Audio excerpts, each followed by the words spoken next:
inside the system that you change it? By having people elected? By having people elected? Well, there's nothing wrong with it. I mean, if you can get a senator who's a nice guy, that's better than having a senator who's a rotten guy. But there are very sharp limits on what you can do. I mean, these are institutional facts. I mean, like, say, take a corporation. I mean, suppose the chairman of Ford decided to cut back profits and to use them to improve working conditions and to make safer cars and, put resources into, cars 10 years from now that won't wreck the environment and so on. What'll happen to him? Well, for one thing, he probably ought to be put in jail because it's illegal. He has a legal responsibility to maximize profit and market share for his shareholders. Well, he wouldn't be put in jail, but he'd surely be kicked out. And somebody else would replace him who would do the right thing. And in fact, if by some miracle he did do what he set out to do, he'd be out of business in a year because his competitors wouldn't be doing it, so they'd be underselling him next year. I mean, these are institutional facts.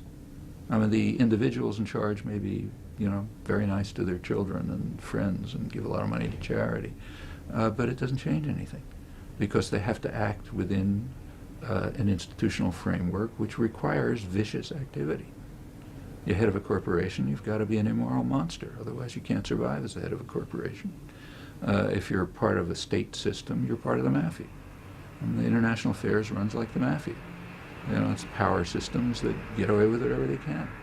The United States is more violent because it's more powerful. And if Andorra had U.S. military force, they'd be doing it. That happens to be the fact about the way the world is. Well, the world can change, and it has changed. So, for example, no American president now could even dream of doing what John F. Kennedy did 40 years ago. 40 years ago, John F. Kennedy started the bombing of South Vietnam, the use of chemical warfare. People are dying still from it, driving millions of people into concentration camps. There wasn't a peep. You couldn't get two people to talk about it. It was years before you could even have a public meeting about it. That's inconceivable today. The country's gotten a lot more civilized. And not because, the president's got more civilized. It's because of the popular movements. A lot of ferment in the 60s, developed much more in the 70s and the 80s, and just changed the culture. And that's the way to change things.